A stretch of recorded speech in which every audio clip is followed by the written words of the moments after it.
Apocalipse, capítulo 3, a partir do verso 14 até o versículo de número 22. A sétima carta à igreja de Laodiceia. Mais uma vez, uma boa noite com Jesus. Que Deus abençoe e que nós possamos ter um bom tempo na sua presença. E ao anjo da igreja que está em Laodiceia escreve: Isso diz o Amém, a testemunha fiel e verdadeira, o princípio da criação de Deus. Eu sei as tuas obras, que nem és frio nem quente. Oxalá foras frio ou quente. Assim, porque és morno e não és frio nem quente, vomitar-te-ei da minha boca. Como dizes, rico sou e estou enriquecido e de nada tenho falta.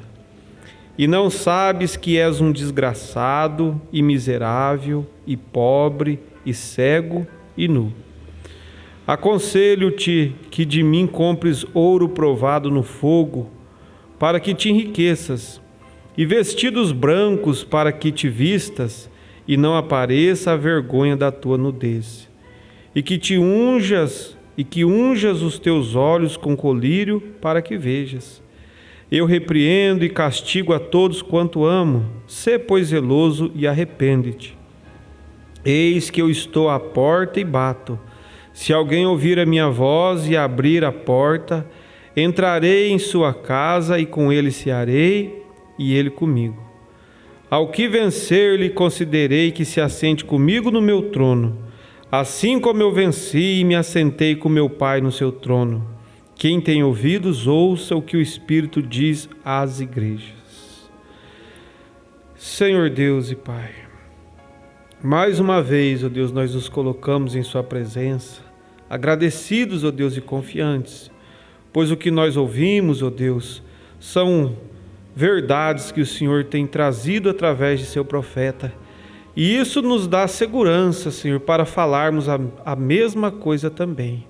Pedimos, ó Deus, que o Senhor continue conosco, unja os nossos corações, que nós possamos receber, Senhor, o Senhor gostoso dentro de nós, e que possamos voltar para os nossos lares mais confiantes, reconhecendo, Senhor, esta obra que o Senhor tem feito em nossas vidas, essa grande coisa, Senhor, que o Senhor tem feito.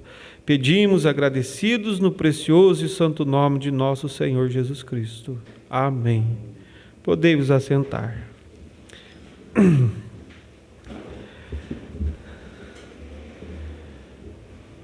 Nós estamos vivendo a última era cristã,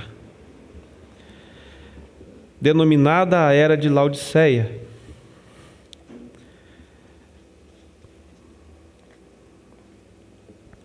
Estamos vivendo os momentos finais. E nós falamos isso, não é para amedrontar ninguém, mas isso é a verdade. Estamos vivendo os momentos finais. O cenário está todo pronto. A intermitente luz vermelha do sinal de sua vinda tem brilhado e tem mostrado que Jesus Cristo está voltando. Ele tem nos enviado um mensageiro que tem pregado a sua palavra inadulterada e tem arrebanhado um povo envolto desta mensagem. Não uma denominação, mas um povo. E nós vemos aqui o Espírito Jesus Cristo dizendo a respeito desta era. O profeta que Deus nos enviou na mensagem à Era de Laodiceia, ele fala a respeito desta cidade. Era uma cidade da Ásia Menor, uma das 7 cidades da Ásia Menor, e ele fala de algumas características que ela tinha. Então eu vou ler aqui para os irmãos, nas palavras do profeta. Veja, o nome Laodiceia significa direito dos povos. Isso todos nós sabemos, né? Estamos familiarizados com isto. Mas eu creio que você deve ter esta mensagem em sua casa. Era muito bom nós começarmos a reler estas coisas, né? Na verdade, nós estamos vivendo nesta era e é muito bom a gente saber mais a fundo de como ela é. Então ele diz: foi um nome muito comum e foi dado a várias cidades em honras às senhoras reais assim chamadas. Então, pelo que o profeta diz aqui, haviam outras, né, cidades que eram dado esse nome de Laodiceia, em honra à esposa do governador lá. Era uma das cidades politicamente mais importante e financeiramente mais florescente da Ásia Menor. Enormes somas de propriedades eram levadas às cidades por cidadãos proeminentes. Era o local de uma grande escola de medicina. Eles eram muito famosos por um colírio que eles faziam. Seus moradores sobressaíam em artes e em ciências. Ela era frequentemente chamada a metrópole, como se fora a sede do governo de 25 anos, ou de 25 outras cidades. O deus pagão adorado ali era Zeus. Com efeito, esta cidade foi por certo tempo conhecida por Diópolis, que quer dizer cidade de Zeus, em honra ao deus deles. No 4º centenário, um importante concílio da igreja foi presidido lá. Frequentes terremotos acabaram finalmente por causar seu completo abandono. Quão apropriadas foram estas características a esta última era para representar a era na qual nós estamos vivendo agora. Por exemplo, eles adoravam um deus, Zeus, que era o chefe e pai dos deuses. Este fato prediz as religiões de um único Deus, Pai de todos nós, do século XX. Premissa que estabelece a fraternidade do homem e agora está mesmo unindo os protestantes, católicos, judeus, hindus, etc., com a intenção que uma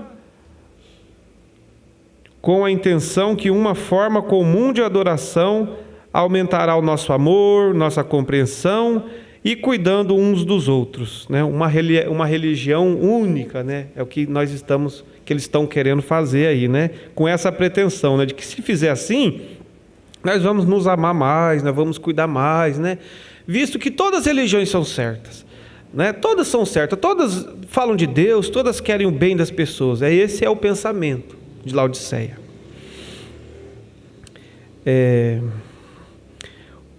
Os católicos e protestantes estão presentemente empenhando-se e realmente ganhando terreno nesta união, com a propagada intenção que todos os outros os sigam. Esta mesma atitude foi notada na Organização das Nações Unidas, quando os líderes mundiais recusaram reconhecer qualquer conceito individual de adoração, mas reconheceram deixar de lado todos aqueles conceitos separados, com a esperança que todas as religiões tornem-se semelhantes a uma, porque todos anseiam os mesmos alvos, e todos têm os mesmos propósitos, e todas são basicamente certas. Isso aconteceu no século XX, nessa reunião das Nações Unidas, no tempo do profeta. Eles não falaram assim, olha, a religião certa vai ser o adventismo, vai ser o catolicismo. Não, eles não fizeram assim, mas eles quiseram dizer assim, olha, se todos pregar o bem, falar do céu, aí e for um pouquinho diferente uma da outra em algum ritual, não tem problema não, está tudo certo. Notem o nome Laodiceia, direito do povo ou justiça do povo. Já houve alguma época da igreja do século XX que tem visto todas as nações levantando-se e exigindo igualdade social e econômica? Esta é a era dos comunistas, em que todos os homens devem ser iguais, ainda que isto exista somente em teoria. Esta é a era dos partidos políticos, os quais tomam por nomes democratas cristãos, socialistas cristãos, federação política cristã, etc. Segundo os nossos teólogos liberais, Jesus foi um socialista. E a igreja primitiva, sob a direção do Espírito Santo, praticava o socialismo e por isso nós devemos fazê-lo hoje. É o que eles estão lutando para fazer hoje, né? Quando o povo da antiguidade chamava de metrópole a Laodiceia, estava antevendo o único governo mundial que estamos agora estabelecendo. Quando pensamos naquela cidade sendo a localização de um grande concílio da igreja, vemos prefigurado o movimento ecumênico que hoje se desenrola, no qual muito em breve veremos reunidos os assim chamados cristãos. Verdadeiramente, a igreja e o Estado, a religião e a política estão se unindo. O joio está sendo atado em feixes, o trigo logo estará pronto para a colheita. Foi uma cidade de terremotos, e tais terremotos, pois, por fim, a destruíram. Esta era terminará com Deus abalando ao mundo inteiro. Abalando ao mundo inteiro, que tem ido cortejar a grande prostituta. Não somente se desagregarão os sistemas mundiais, mas a própria terra será sacudida e logo renovada para o reino milenial de Cristo. A cidade era rica, tinha muitos habitantes ricos, foi uma cidade de muita cultura. Interessante que essa cidade, ela não tinha água potável.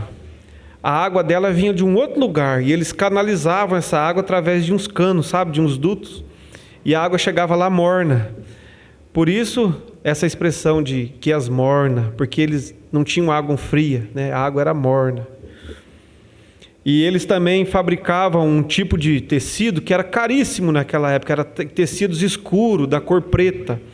E nenhum outro lugar fazia, era muito difícil para adquirir aquilo, então eles fabricavam aquilo. Então, ela tinha um colírio muito bom que eles usavam, fabricavam esse tipo de tecido.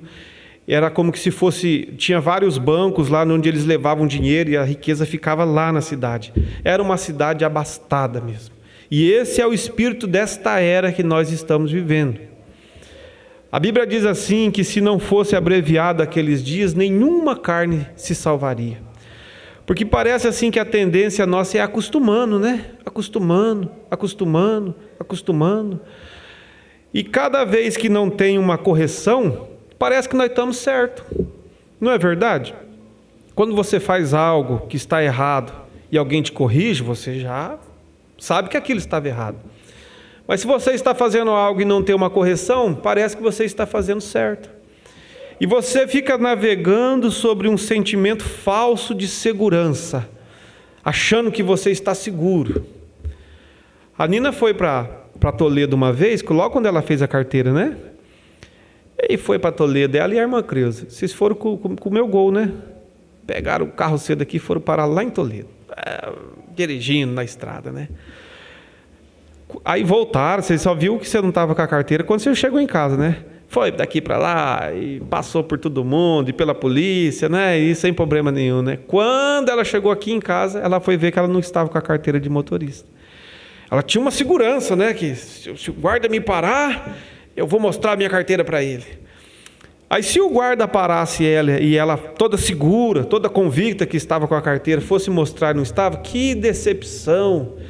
Quem sabe ela poderia receber uma multa, né? Não poderia continuar a viagem, teria que ir outra pessoa lá para pegar o carro, receberia uma multa, era a primeira carteira, né? Quem sabe ela perderia a carteira provisória. É amargoso, é difícil de conceber isso. Quando nós estamos convictos de uma coisa e aquilo não é da maneira que nós pensamos, quando nós, como pais, teimamos a respeito de um assunto com os filhos, né? E daí nós estamos errados, é difícil engolir aquilo, viu? Dar a mão palmatória, falar, não, você estava certo mesmo, né? A gente dá um jeito, né? Rapaz, fala meio assim, né? Para dar uma coisa. E essa era, esse espírito desta era, é o que tem feito as pessoas estar navegando da maneira que estão navegando. Nós estamos vivendo, segundo o profeta, a era mais pecaminosa que existiu. A era mais sombria.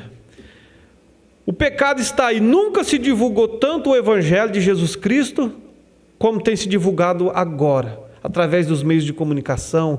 Você pode falar do Evangelho livremente para onde você quiser.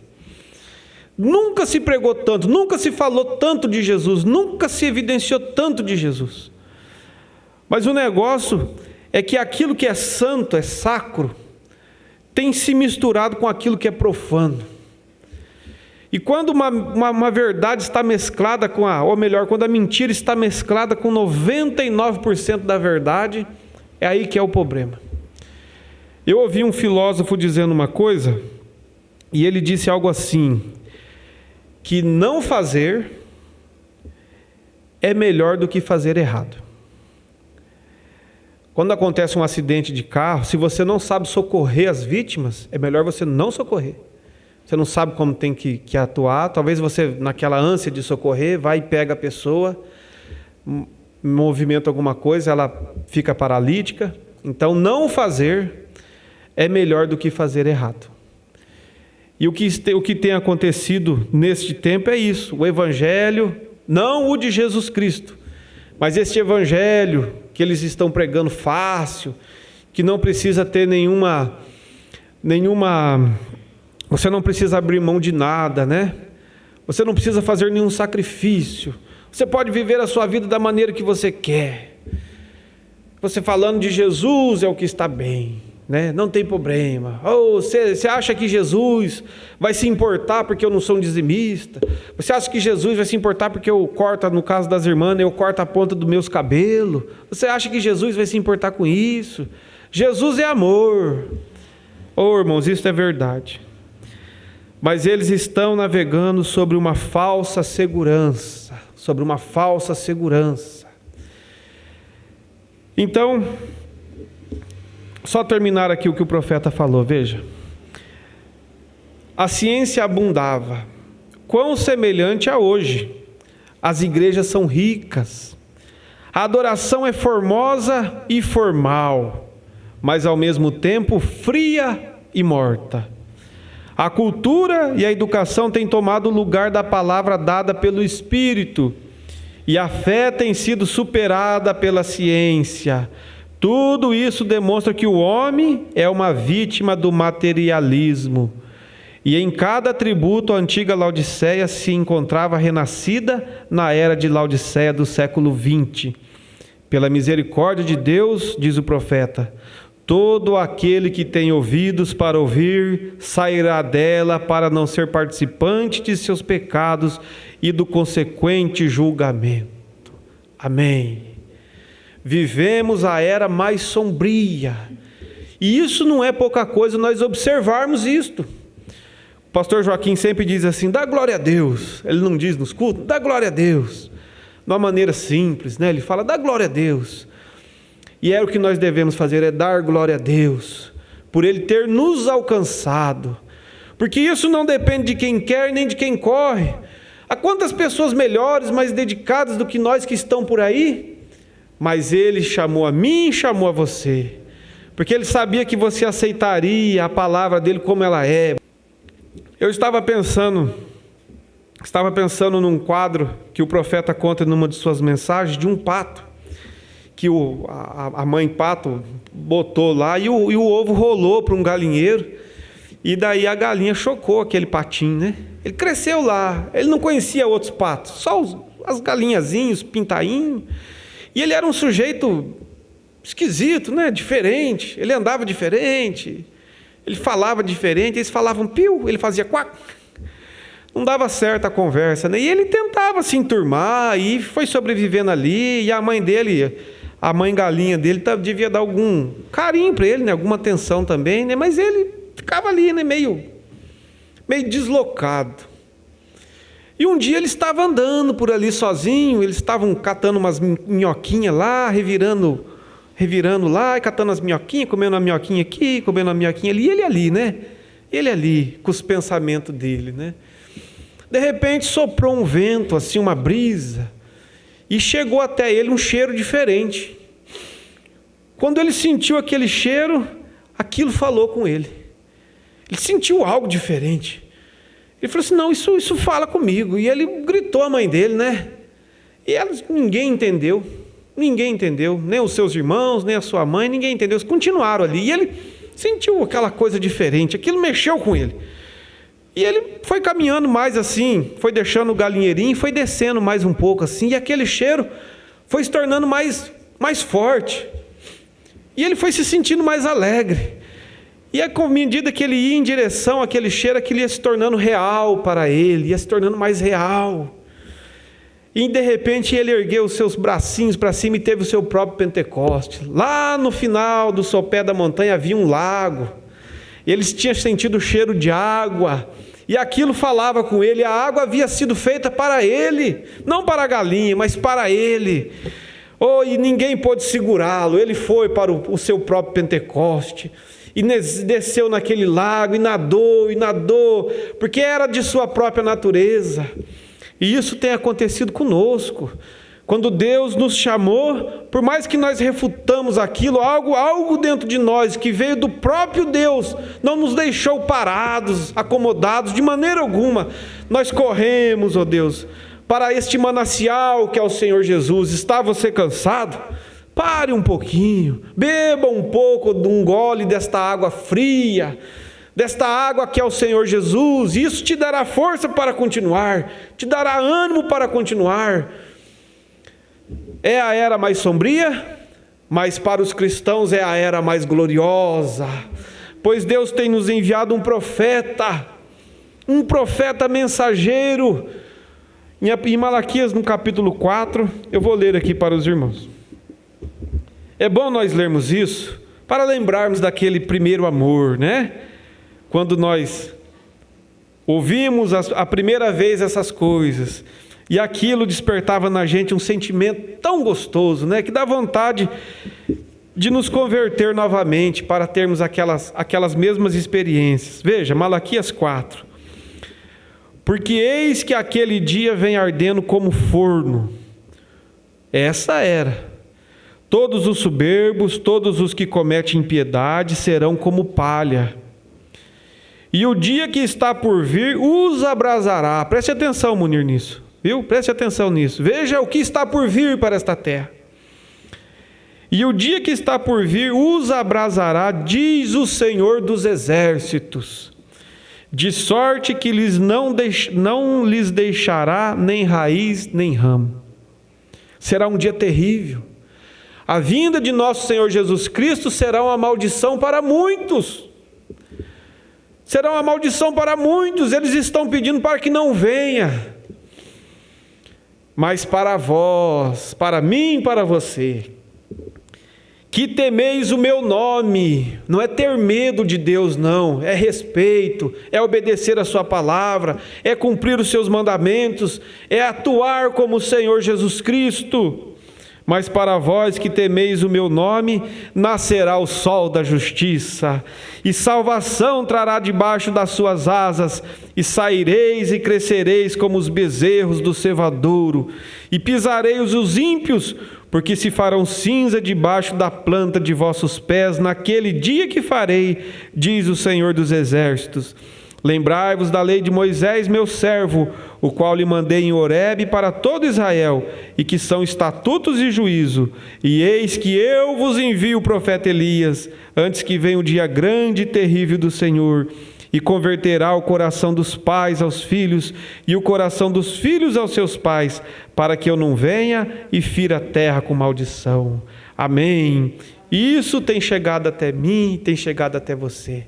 Esta pequenina grande coisa da revelação de nosso Senhor Jesus Cristo, dele ter nos enviado um profeta nesta era, e nós não caminhamos sobre uma falsa segurança, nós caminhamos sobre uma segurança verdadeira, caminhamos num caminho verdadeiro, nós carregamos dentro de nós uma vida verdadeira, a morte não pode nos causar mais dano. Este corpo pode se desfazer, mas ele não pode nos reter na sepultura, porque o que é eterno está dentro de nós.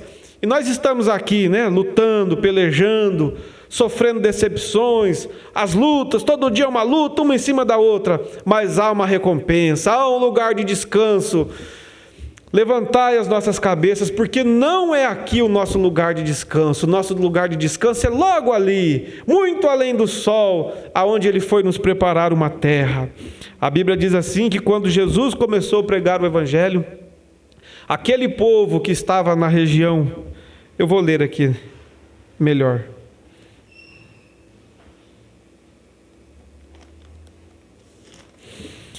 O povo que estava sentado em trevas, viu uma grande luz, e aos que estavam sentados na região da sombra da morte, a luz raiou.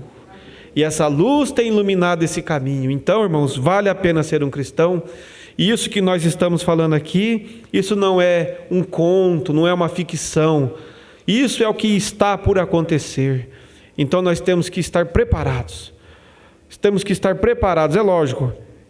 Eu não sei como fazê-lo, você não sabe como fazer, nós somos limitados. Quando o jovem rico foi ter com Jesus, a Bíblia diz assim que Jesus o amou, porque ele era uma boa pessoa. E os discípulos vendo aquela cena desenrolando, você se coloca no lugar deles agora. Lá estava aquele homem de qualidade, falando para Jesus: olha, eu guardo os mandamentos desde a minha mocidade. E Jesus o amou. E quando Jesus falou assim: ó, te falta uma coisa, vai, vende tudo que tem, vem e me segue. Ele foi embora triste. E Jesus ainda falou para os discípulos: é muito difícil essas pessoas que têm riqueza herdar o reino eterno. É mais fácil um camelo passar pelo fundo de uma agulha do que um rico entrar no reino dos céus. E agora você fica vendo os discípulos lá, eu fico imaginando Pedro assim, olhando aquilo ali, já meneando a cabeça, pensando em parar já. Fala assim: não vai dar para mim não, viu? Algum outro também falou assim: eu vou voltar para trás. Vixe, se esse aí, com essa condição, não pode herdar a vida eterna, e eu? Aí ver, quem sabe ele já lembrou de uma falcatrua, né? De um negócio que ele fez, uma coisa que ele cometeu naquele dia ali, um deslize, um mau pensamento. Ele falou assim: vixe, não, acho que eu vou parar aqui mesmo, vai dar tempo ainda, né? Vou voltar lá, vai começar a temporada de pesca, nós deixamos as redes lá, vou voltar, não vou aqui não vai dar para mim não. Ficaram preocupados. E o Evangelho de Jesus Cristo é isso mesmo, ele causa um incômodo. À medida que nós vamos ficando mais maduros na fé, a gente olha assim essas pessoas. Eu já ouvi alguém dizer assim para mim: você vai falar para mim que tenho 30 anos de crente?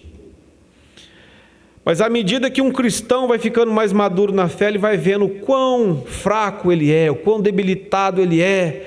Ele expressa como Paulo falou: olha, o bem que eu quero fazer, esse eu não faço, e o mal que eu não quero fazer está continuamente diante de mim. Porque os nossos pensamentos são assim. E lá naquela cena, eles conversando, Jesus Cristo percebeu. E eles ainda falaram assim: olha, se esse não pode se salvar, e nós? Aí Jesus Cristo veio com aquele trovão de Deus, é onde nós temos que nos agarrar. Ele falou assim: isso é verdade mesmo, para os homens isso é impossível, religião não pode, obra só não pode. Ele falou: para os homens isso é impossível. O pastor Joaquim pregou a mensagem dizendo que é impossível ser um cristão nesta era que nós estamos vivendo, é impossível. Você dá conta é porque é Deus, porque é o sobrenatural que vem na sua vida e faz por você, porque por você não faria, por você revidaria, você não daria outra face de maneira alguma. Mas quando acontece essa coisa que você passa até por bobo, é Ele te ajudando, é Ele te carregando no colo. Então Jesus disse para eles: olha, para os homens é impossível sim, mas para Deus todas as coisas são possíveis. E é nisso que nós descansamos a salvação de nossas almas. Só para nós concluirmos aqui, ó, adoção, terceira parte, na posição no corpo de Cristo, o profeta fala a respeito disso aqui, ó.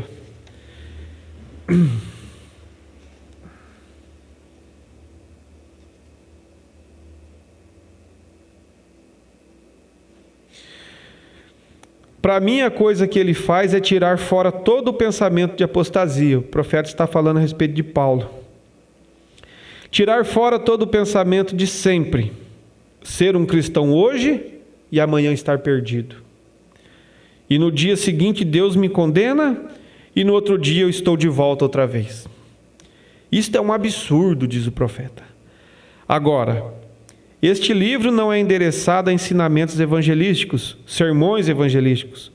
Eu não ensino isso nos campos, eu trago isto para a igreja, pois Paulo endereçou isto para os santos, aqueles que são chamados e perseveram, e são saciados e são colocados de um lado, e estão no Espírito Santo, já na terra de Canaã. Ele está tentando lhes dizer: a primeira coisa, tire isso da sua mente, que você vai se perder, e que você vai fazer isto, e que você está com medo disto. Não tenha medo de nada, pois ele está tentando lhe dizer onde você está, quem é você e como você está firmado. Agora, você pode fazer coisas erradas, e cada vez que você faz qualquer coisa errada, você irá pagar por aquilo. Sim, Senhor. Você colherá o que você plantou, mas aquilo não tem nenhuma coisa a ver com a sua salvação. Quando você é nascido do Espírito de Deus, você tem vida eterna, e como Deus não pode mais morrer, você é uma parte de Deus, você é um filho de Deus, e Deus não pode pecar, e você como um filho de Deus não pode pecar. O profeta dá um exemplo aqui, veja, olha, eu nasci Brana, diz ele. Você pode me colocar algum outro nome, me chamar de qualquer outra coisa, mas isso não me diminuirá. Eu continuo sendo Brana. Eu nasci Brana, sempre serei Brana. Eu posso estar tão desfigurado algum dia, carregado de artrite, ter um naufrágio e todo rasgado parecendo um animal, mas eu continuarei sendo Brana. Por quê? O sangue Brana está dentro. Isto é o que você é. E contanto que Deus tenha feito, isso é o que é. Filhos e filhas de Deus. Isso não pode mudar. Isso não pode mudar. A salvação de nossas almas vai muito além dessas coisinhas que acontecem continuamente conosco. Nós temos sido alcançados por esta graça. Deus tem nos visitado através de um profeta. E a vida cristã é uma vida árdua, é uma vida diária, é uma luta. O profeta diz assim: cometerão erros, mas aquele sangue fará toda a diferença por cada um de nós. Vamos orar ao Senhor? Vamos dobrar os nossos joelhos um pouquinho, vamos falar com Ele. Vamos abrir o nosso coração com exuberância. A Bíblia diz que nós devemos chegar a Ele crendo que Ele é galardoador daqueles que o buscam. Vamos colocar a nossa fé em ação. Um provérbio diz assim, que em seu pescoço pousa a força, e diante dele, diante de Deus, até a tristeza salta de alegria. Não há motivo para estarmos tristes, para estarmos preocupados, para estarmos cansados e oprimidos. Vamos levar as nossas coisas todas sobre Jesus, e Ele aliviará para nós. O mais pesado Ele fez. Vamos andar aqui com exuberância em nosso coração, como filhos e filhas de Deus. Vamos atuar assim. Estamos nos minutos finais. Pode-se acontecer a qualquer momento, e eu quero estar com a passagem na minha mão, não quero que nada me atrapalhe. E eu sei que também você não quer que nada te atrapalhe. Então é hora de nós reparar o nosso altar, fazer um concerto com Deus e confiar nele. Você tem confiado até agora? Continue confiando. É a hora de nós estarmos mais seguros com Ele ainda. Vamos fazer isso? Vamos dobrar os nossos joelhos, aqueles que podem, e vamos orar ao Senhor um pouquinho.